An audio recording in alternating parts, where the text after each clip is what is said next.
Voilà, mesdames, messieurs, bonjour à toutes et à tous.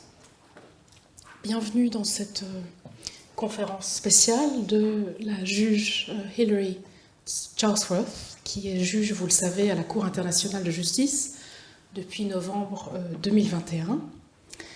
La juge Charlesworth, avant d'arriver à la Cour internationale de justice à La Haye en 2021, était professeure à la faculté de droit de l'université de Melbourne, en Australie, donc très loin d'ici. Distinguished Professor à l'Université nationale australienne et professeur invité dans de multiples universités à travers le monde. Plus proche de nous, elle a reçu en 2016 un doctorat honoris causa de l'Université catholique de Louvain.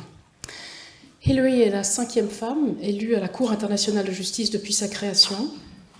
Et nombre de ses écrits, comme certaines et certains d'entre vous le savent certainement, s'inscrivent précisément, et nous l'entendrons encore aujourd'hui, dans le mouvement des critiques et des analyses féministes du droit international, avec notamment son fameux article coécrit avec Christine Chinkin et Shelley Wright, Feminist Approaches to International Law. Alors, lors de la conférence d'aujourd'hui, vous aurez vu le descriptif sur le site, la juge Charlesworth nous propose précisément de se pencher sur les critiques qui émanent de différents courants de pensée, critiques de la Cour internationale de justice, certaines très politiques, d'autres moins. Et elle va le faire en s'appuyant sur sa pratique, sa perspective désormais privilégiée de membre de cette institution, avec tous les caveats qui vont avec et qu'elle ne manquera pas de faire certainement plus tard. Donc c'est un grand honneur, chère Hilary, de vous recevoir aujourd'hui pour cette très belle conférence au Collège de France. Merci infiniment d'avoir accepté de la présenter en français aussi. Je sais que c'est un grand effort et nous vous sommes vraiment très reconnaissantes. Il y aura 15 minutes environ de discussion ensuite. Donc si vous le souhaitez, restez bien sûr pour la discussion après la conférence. Merci infiniment encore. Merci, merci. Bonsoir tout le monde et merci à la professeure Besson. Vous allez, je suppose, manager avec mon français assez rudimentaire. Mais voilà. Mesdames et messieurs, tout d'abord, je voudrais remercier le Collège de France, en particulier la professeure Samantha Besson et son équipe pour leur invitation. C'est en effet un grand honneur pour moi de vous adresser ce soir. Pour commencer, je ne vous cache pas qu'à première vue, le droit international et ses institutions sont en berne dans le contexte politique actuel.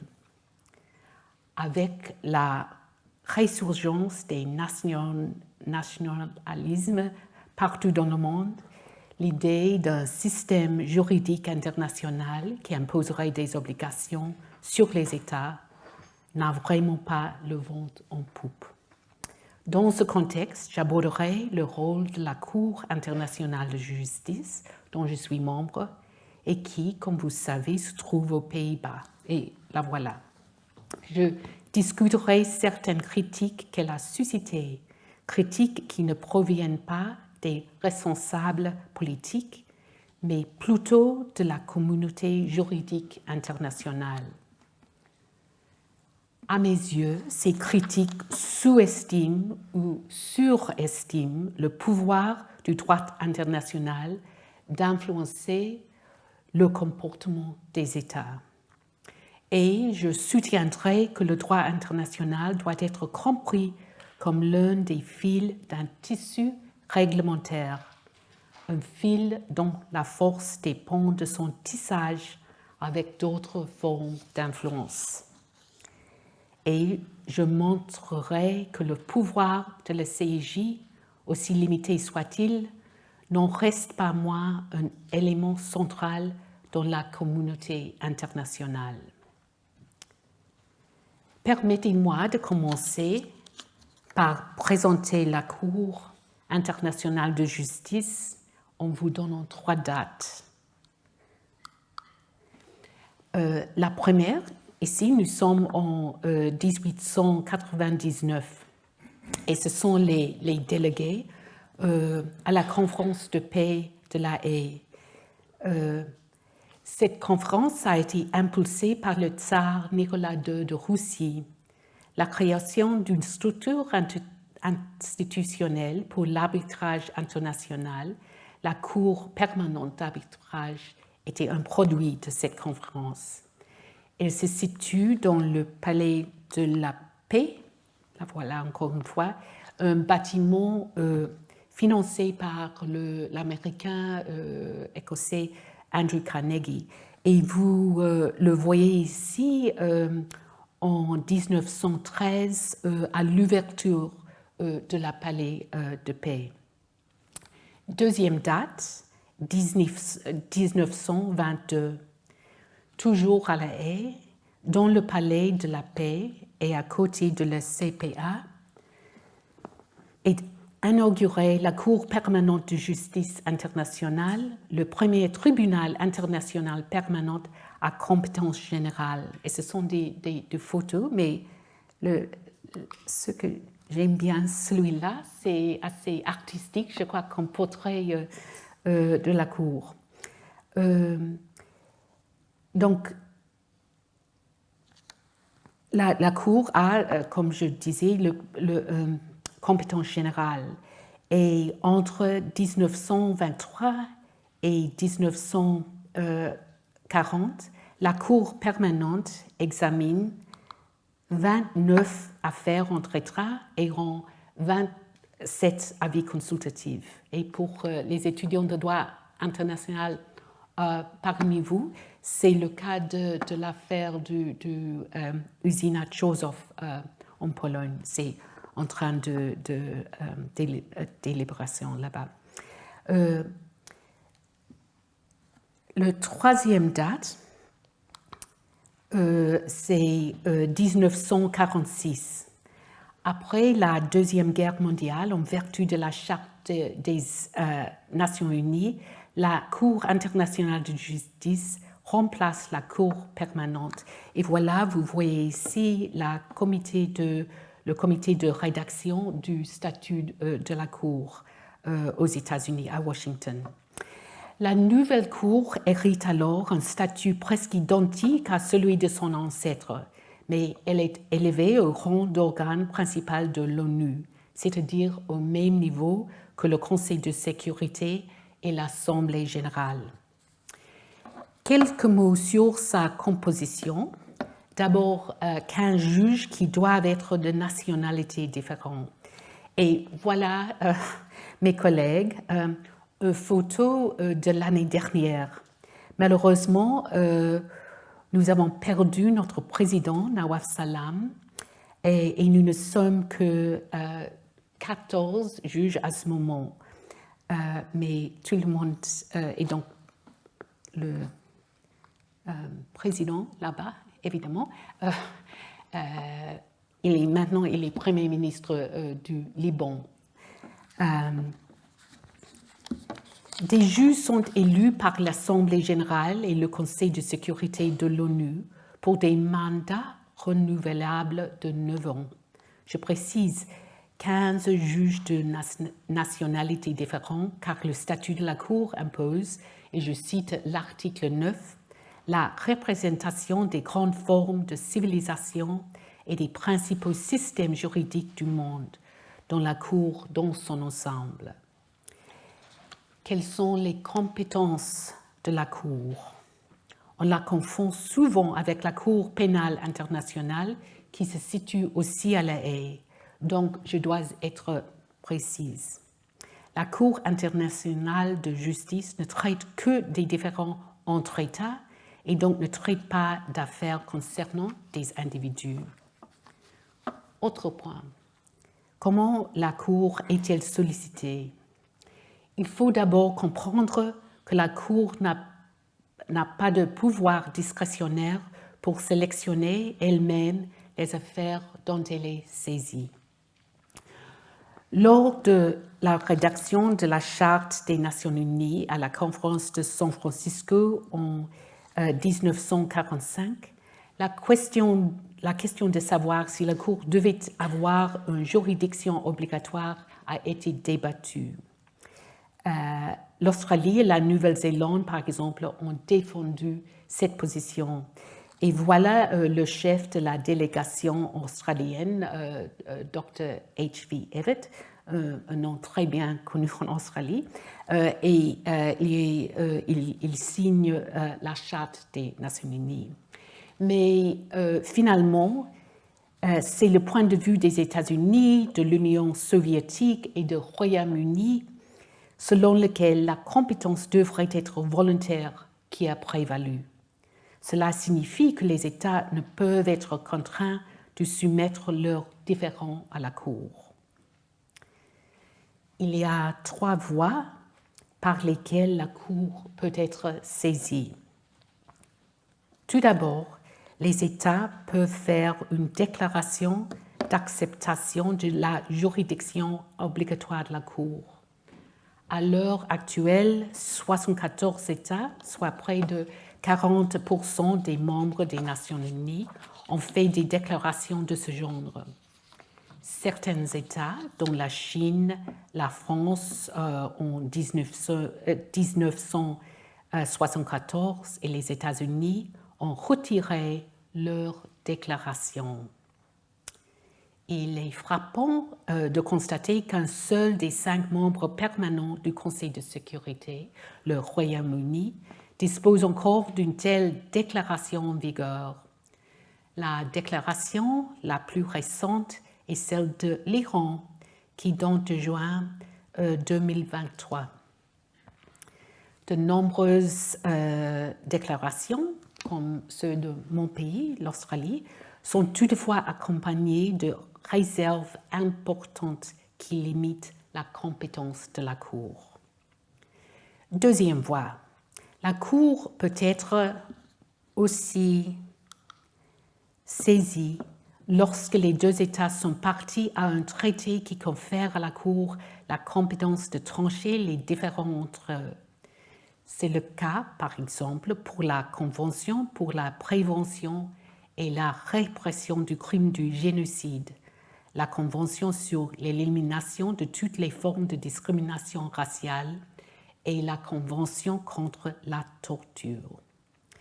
La Cour, et la voilà ici, examine actuellement plusieurs affaires fondées sur ces traités, notamment une affaire opposant l'Afrique du Sud à Israël en vertu de la Convention contre le génocide, et une autre opposant le Canada et les Pays-Bas à la Syrie, en vertu de la Convention contre la torture. Troisième voie, il est possible pour les États de conclure un compromis, c'est-à-dire un accord spécial pour soumettre un différend à la Cour. Par exemple, dans une affaire actuelle, le Guatemala et le Belize, qui ont une frontière commune, ont convenu de soumettre un différend territorial à la Cour. Il faut aussi savoir que la Cour internationale de justice dispose d'une compétence consultative. Cela signifie que certains organes de l'ONU peuvent lui demander un avis sur toute question juridique. En près de 80 ans d'existence, la Cour internationale a ainsi été saisie de 165 affaires contentieuses et a reçu 32 demandes d'avis consultatifs. Comme vous savez peut-être, aujourd'hui, la Cour se trouve à l'un des moments les plus chargés de son histoire. Et voilà le plus récent, différent entre le Soudan et les Émirats. Devant elle, une longue liste d'affaires, dont 22 affaires contentieuses provenant de toutes les régions du monde. Leurs sujets sont variés. On retrouve des différends relatifs aux frontières terrestres et maritimes, mais aussi des affaires concernant des allégations de discrimination raciale et de génocide. La Cour traite actuellement de 3 demandes d'avis consultatifs, 2 émanant de l'Assemblée générale des Nations unies, l'une sur les obligations juridiques internationales liées au changement climatique, et l'autre sur l'activité de l'Office pour les réfugiés de Palestine au Proche-Orient, l'UNRWA, dans le territoire palestinien occupé. La troisième demande émane de l'Organisation internationale du travail et porte sur le droit en grève. Ces chiffres montrent que la Cour jouit d'un regain de respect et d'autorité au sein de la communauté internationale. Sans doute, les profondes divisions politiques internationales qui ont entravé la diplomatie et limité le Conseil de sécurité ces derniers temps semblent, en réaction, avoir rendu la Cour plus attrayante en tant que forum de résolution des différends. Mais, naturellement, ce regain d'intérêt en faveur de la Cour ne va pas sans provoquer de nombreuses critiques. Je vous propose d'en examiner ensemble 3 d'entre elles.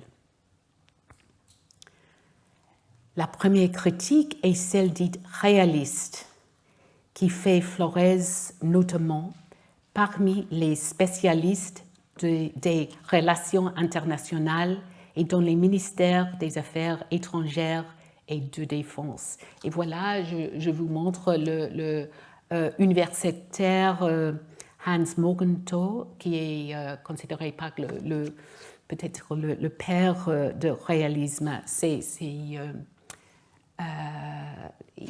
Après la guerre, il est allé travailler aux États-Unis. Les réalistes considèrent que le droit international est façonné par le pouvoir des États, que le droit international n'a donc qu'une capacité limitée en retour à influencer le comportement des États puissants. Les réalistes attribuent un rôle central à un seul type d'acteur, les États, et à un seul type de motivation, la poursuite de l'intérêt personnel. Ils se méfient donc de ce qu'ils appellent l'idéalisme juridique, qui, selon eux, fait trop confiance aux mécanismes juridiques pour résoudre les problèmes politiques. Pour les réalistes, le trait distinctif d'une véritable institution judiciaire est sa capacité à imposer un respect coercitif des règles. Parce que la justice internationale ne possède pas de pouvoir coercitif, les réalistes considèrent que le point de vue des puissances politiques et militaires et leur évaluation de l'intérêt national prévaudront toujours. Du reste, ils le disent assez clairement, les États puissants peuvent simplement ignorer les décisions judiciaires internationales qu'ils jugent défavorables à leurs intérêts. Le réalisme ne tient pas compte des indications plus diffuses quant au comportement des acteurs apparemment plus faibles. Plus pertinentes sont les versions du réalisme qui s'expriment dans la doctrine juridique internationale. Un auteur, par exemple, comme Eric Posner, a affirmé que la Cour ne pouvait ni plaire aux grandes puissances qui ne tolèrent aucune contrainte sur leurs actions, ni conserver la loyauté des petites puissances qui considèrent la Cour comme étant une marionnette des grandes puissances. Ces mots, il faut dire. Certains spécialistes réalistes ont fait des études statistiques sur le comportement de vote des juges internationaux en se concentrant sur le degré de convergence avec les intérêts de l'État, de la nationalité de chaque juge. Et c'est le sceau de la Cour ici. Ils ont également expliqué la réticence de certains États à comparaître devant la Cour en raison de leur manque de confiance dans un système judiciaire international lui appliquerait la loi de manière biaisée. Les juges, selon ce point de vue, votent en faveur de positions qui promeuvent leur état d'origine ou qui reflètent des préjugés culturels.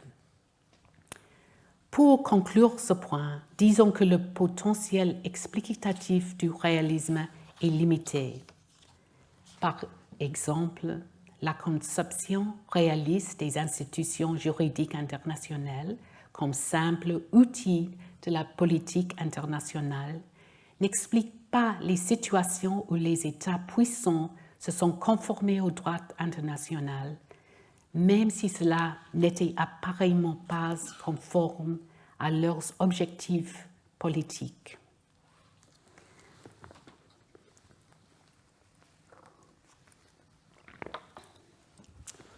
Deuxièmement, critique dite technique. Celle-ci porte sur l'efficacité institutionnelle et la qualité de la jurisprudence de la Cour. Pour en juger, elle adopte une approche positiviste en supposant l'existence de méthodes objectives pour déterminer les règles juridiques valides. Une sous-catégorie de cette critique concerne les méthodes de travail de la Cour qui seraient chronophages et apparemment dépassées. Un exemple, précisément, la voilà, est le chapitre écrit par Antonio Cassese, un juge italien bien respecté, avec le titre « Désarmement, la Cour internationale de justice, il est grand temps de relooker la vieille dame respectée ». Cassese déplore la lenteur de la Cour et appelle à moderniser ses procédures et ses méthodes de travail, quitte même à supprimer le poste de juge ad hoc et en créant un organe d'enquête pour la Cour. Cassese préconise également des réformes, voire à élargir l'accès à la Cour, notamment en augmentant la capacité des États tiers à intervenir dans les procédures contentieuses et en autorisant la participation d'amici curiae dans les affaires contentieuses.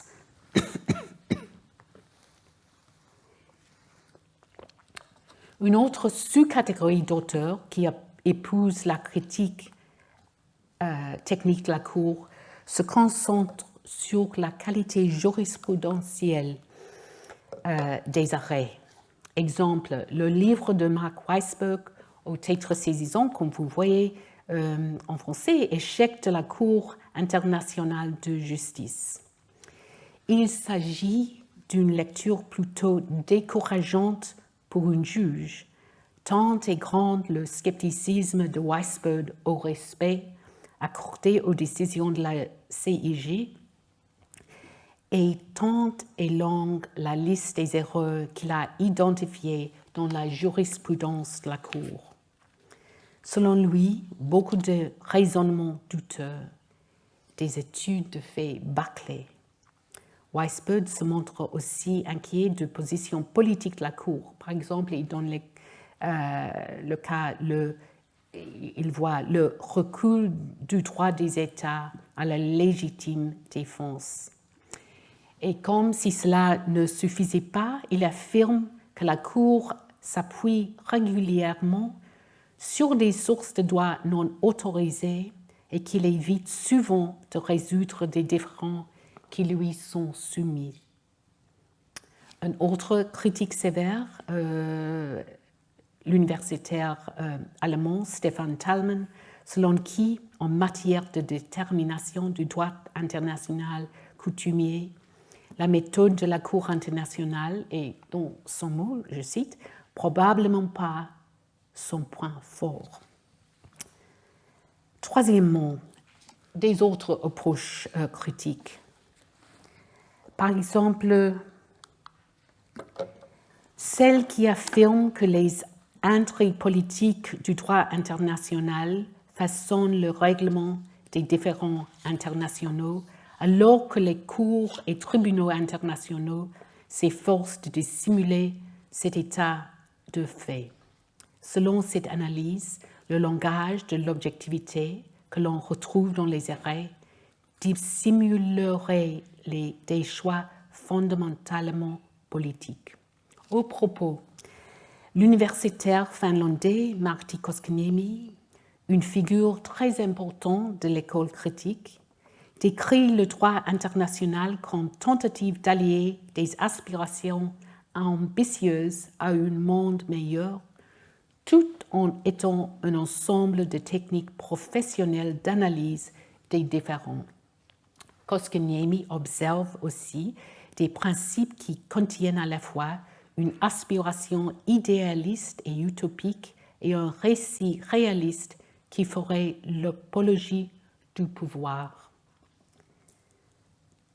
Exemple, la doctrine du droit international associe le principe de l'autodétermination des peuples à l'affirmation du principe de l'intégrité territoriale.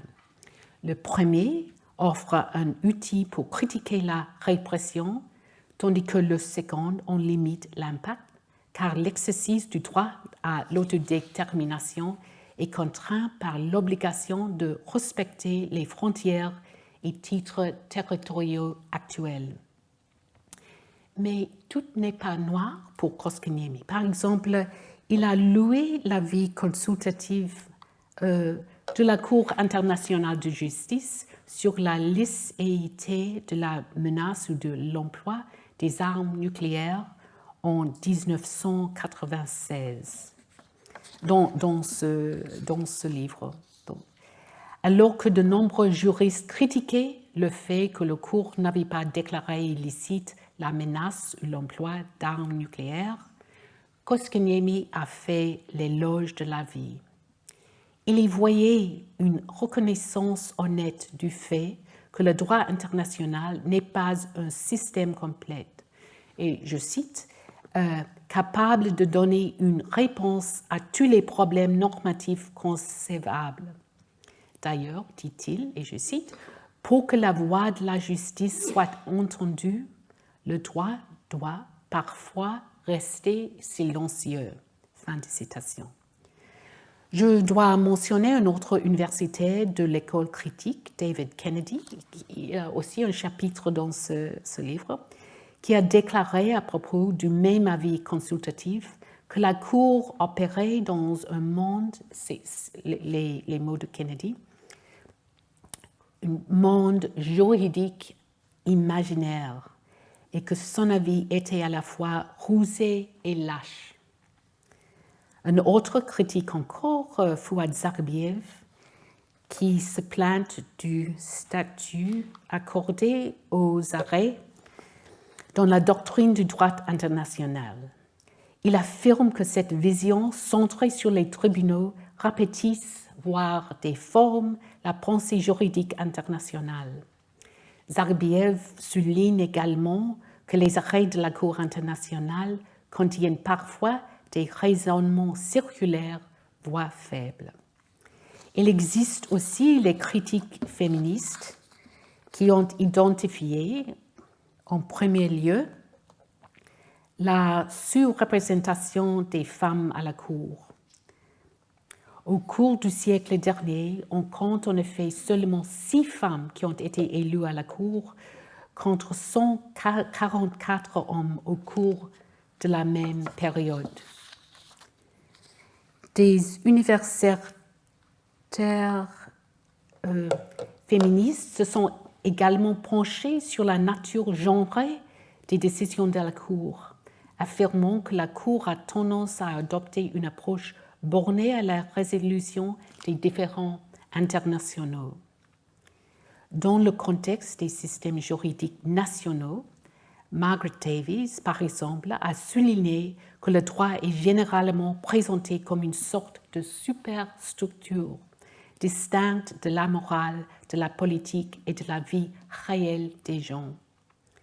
Elle prône un retour à la vie humaine dans le droit ou, dit autrement, et je cite, « la primauté du sujet dans la construction du droit ». Fin de citation. Cette méthode a également été adoptée dans le domaine du droit international, notamment à travers une série de réécritures de certains arrêts classiques de la Cour, et celui-là édité par Loveday, Hobson et Troy Levers.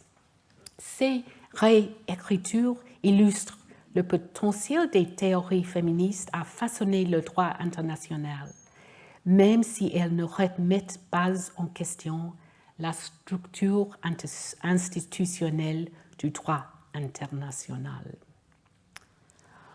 En se concentrant sur le genre, les juristes féministes négligent-ils ou elles d'autres formes de diversité ou de parité?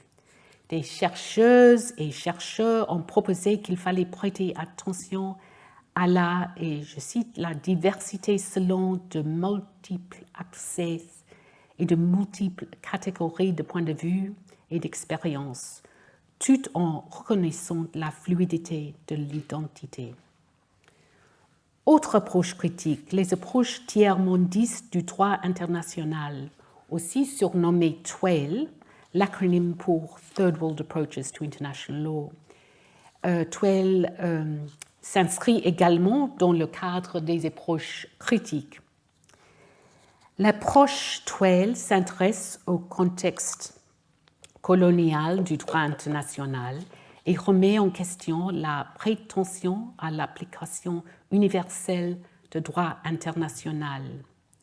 L'universitaire Tony Anghie a noté que, et je cite, « l'impérialisme, loin d'être périphérique au développement de la discipline, était au cœur de son identité et de son fonctionnement. » Fin de citation. Les chercheurs TWAIL ont étudié comme les rapports coloniaux perdurent, voire prospèrent, à une époque de décolonisation supposée. Les chercheurs TWAIL ont aussi étudié la Cour internationale de justice. Certaines parmi eux ont étudié l'impact des juges originaires provenant des pays en développement. D'autres, des chercheurs, ont souligné l'importance de certains aspects de la jurisprudence de la Cour pour renforcer l'approche TWAIL aux questions de droit international. De même, les spécialistes du TWAIL ont identifié des biais en faveur des États puissants dans les décisions de la Cour. On peut citer à titre d'exemple les affaires intentées par la République des îles Marshall contre des États nucléaires en 2014, quand les îles Marshall cherchaient à faire appliquer les dispositions du traité de non-prolifération des armes nucléaires qui exigent des États nucléaires qu'ils engagent des négociations de bonne foi en vue d'un désarmement nucléaire. La Cour a estimé, voilà la Cour en procès, la Cour a estimé qu'elle n'était pas compétente pour connaître de ces affaires car il n'avait pas de différend entre les parties. Elle a décidé que les États nucléaires défendeurs n'avaient pas été dûment informés de l'existence d'un différend entre eux et les îles Marshall. Les spécialistes TWAIL ont remarqué que l'affaire des îles Marshall, et je cite, renversait le sentiment que le système juridique international était géré par les puissants pour les puissants. Et ils avancent que la Cour était désireuse de protéger les États nucléaires. Tony Anghie a même déclaré à propos de cette décision que, et je cite, « la Cour a renoncé à sa vocation de justice internationale ». Fin de citation. Plus généralement, les spécialistes TWAIL ont déploré que la Cour n'accorde qu'une attention limitée aux injustices structurelles mondiales.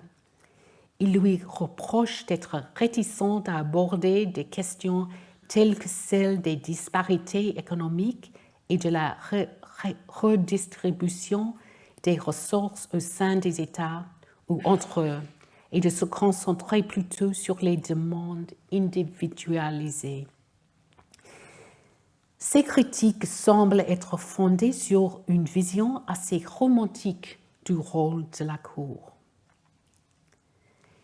Il est toutefois frappant de constater que, malgré leur pessimisme quant à la capacité du droit international, de nombreux spécialistes restent convaincus que la Cour est capable de poser certaines limites à la politique de puissance de certains États.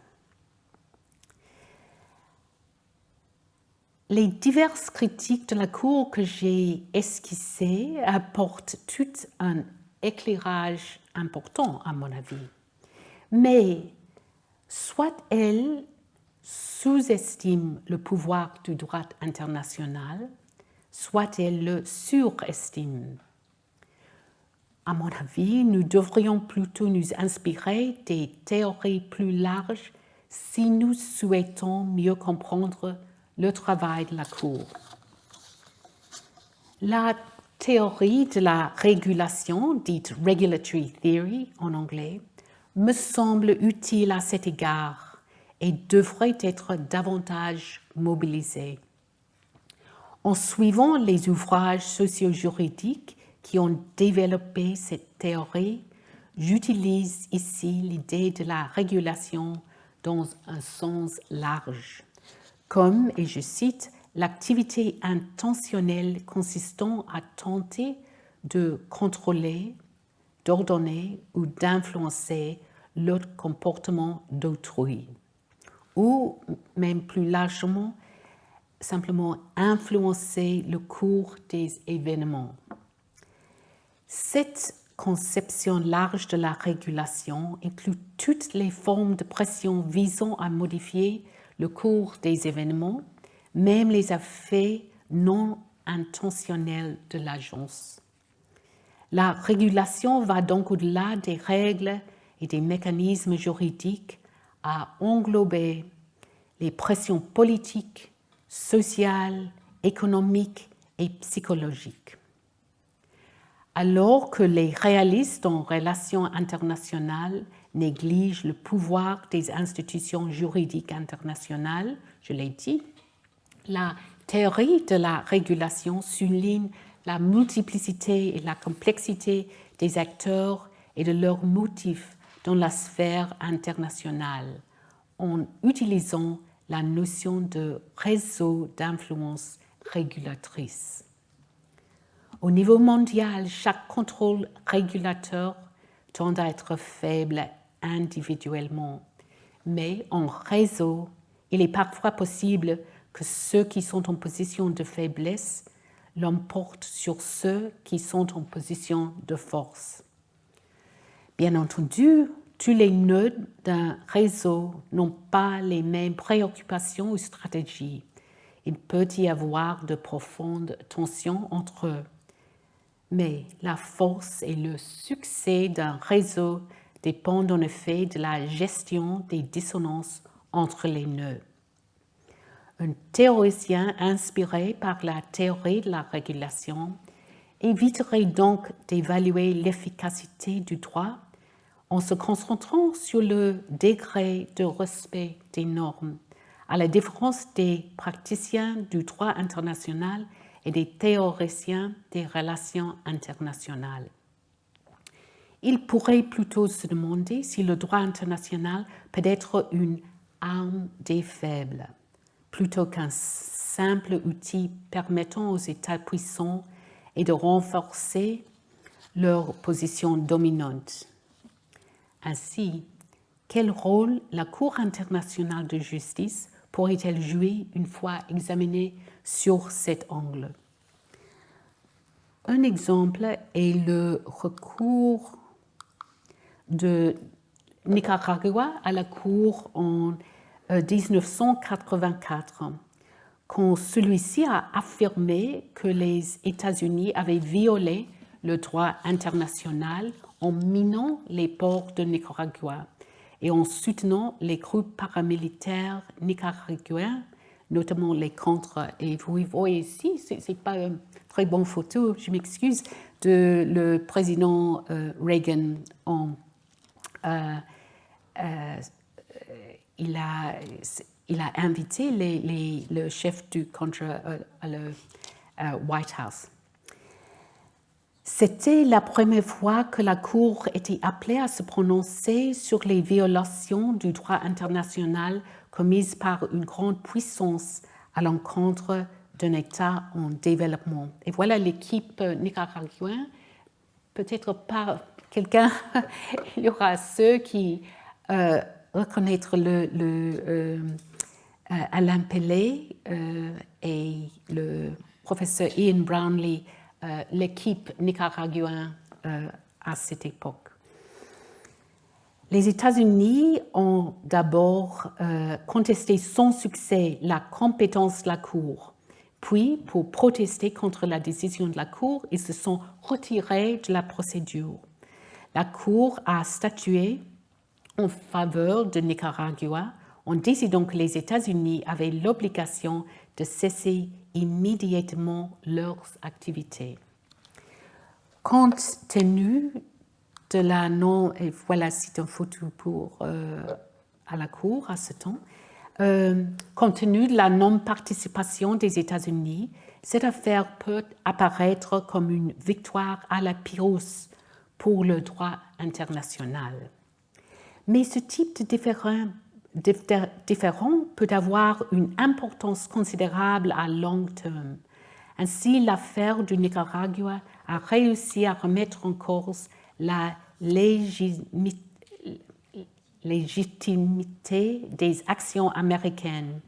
Elle a mobilisé le soutien international en faveur du Nicaragua et elle fait pression sur les États-Unis pour qu'ils changent leur politique étrangère.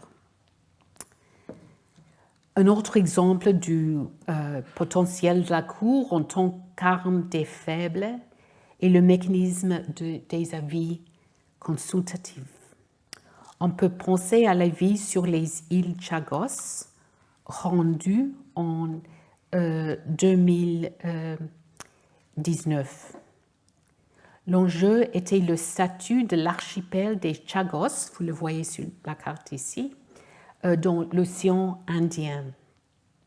Au début des années 1970, tous les Chagossiens ont été expulsés de l'archipel.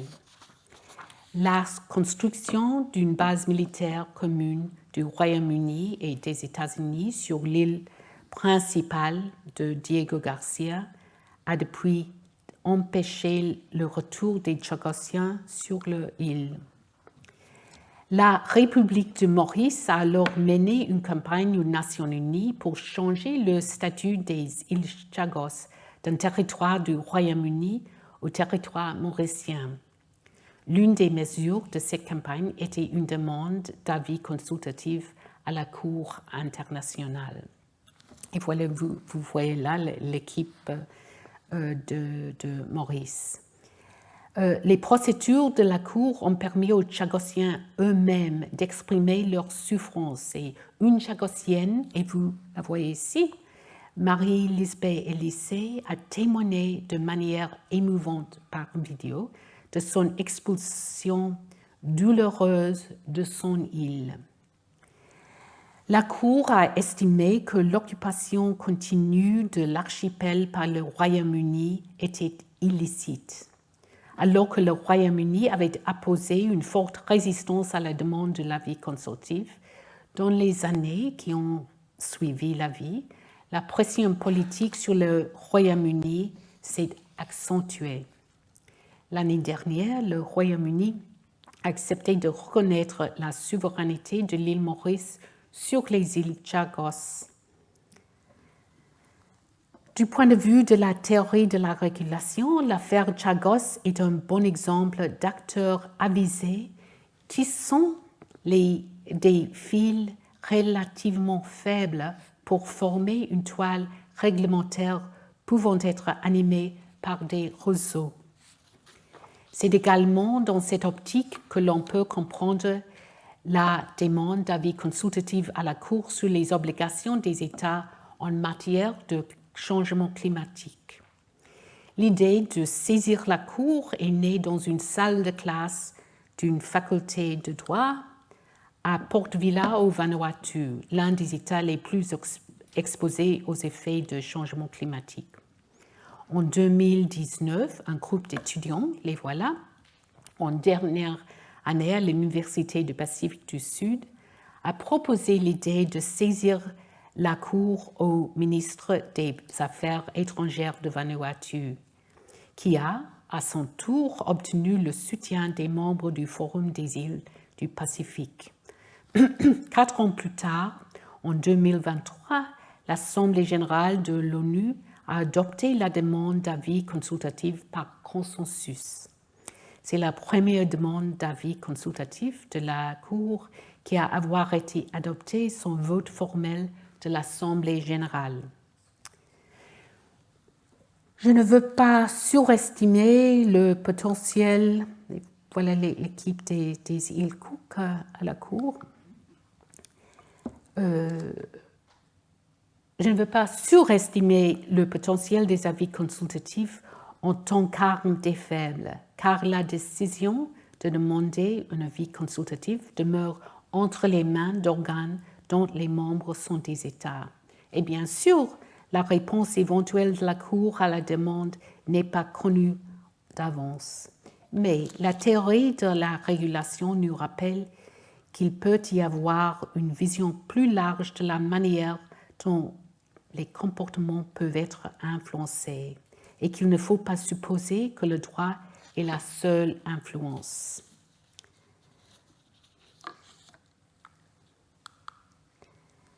Et voilà la tisseuse allemande Annie Albers.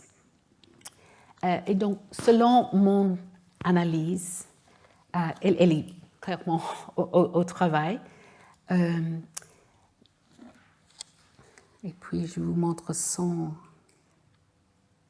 tissage. C'est un tissage que j'aime beaucoup. C'est de Annie Albers qui s'appelle Pâturage. Mais selon l'analyse réglementaire, la Cour internationale de justice et sa jurisprudence peuvent être considérées comme un fil parmi d'autres constituant une tapisserie de régulation qui me permet d'influencer le cours des événements. Mais ce fil peut se rompre si on lui accorde trop d'importance et sa solidité dépend de son tissage complémentaire avec d'autres types de régulation. Cela peut comprendre des travaux universitaires, des campagnes de pression sur les institutions et les politiques, les médias, ainsi que les pressions plus subtiles qui exercent l'art, l'architecture et la littérature. Alors, pour conclure, je vous donne les mots de l'universitaire américain Richard Falk. Et je cite, il dit « compréhensible quiconque, ayant enduré 9 années tranquilles à La Haye, ville grise et humide, ressorte de cette expérience avec une détermination inébranlable de promouvoir la Cour malgré les conditions défavorables actuelles. » Fin de citation. Je ne suis pour ma part à La Haye que depuis 3 ans, mais je suis parfaitement consciente des limites de la compétence de la Cour et de sa capacité à contribuer à la paix et à la sécurité internationale. Néanmoins, je suis certaine que le droit international imprègne la société mondiale et influence l'arène internationale en réglementant l'emplacement et les limites de l'autorité. Mais pour cela, parce qu'elle opère dans un environnement intensément politique, la Cour doit s'en tenir strictement aux formes juridiques, en identifiant les principes juridiques à même de résoudre les différends et éclairer le travail des institutions internationales. Ce soir, la thèse que j'ai avancée donc, est que nous devons être lucides sur le potentiel et les contraintes de la Cour. La Cour n'est pas une panacée pour le règlement des différends internationaux et sa compétence demeure limitée, fondée sur le consentement des États. Cependant, la Cour est bien plus que la créature infortunée et le jouet d'États puissants. Elle mérite mieux de faire l'objet d'analyses fines pour comprendre sa culture, sa vie quotidienne, ses rituels et les possibilités qu'elle offre de promouvoir la justice internationale. C'est le fin. Merci.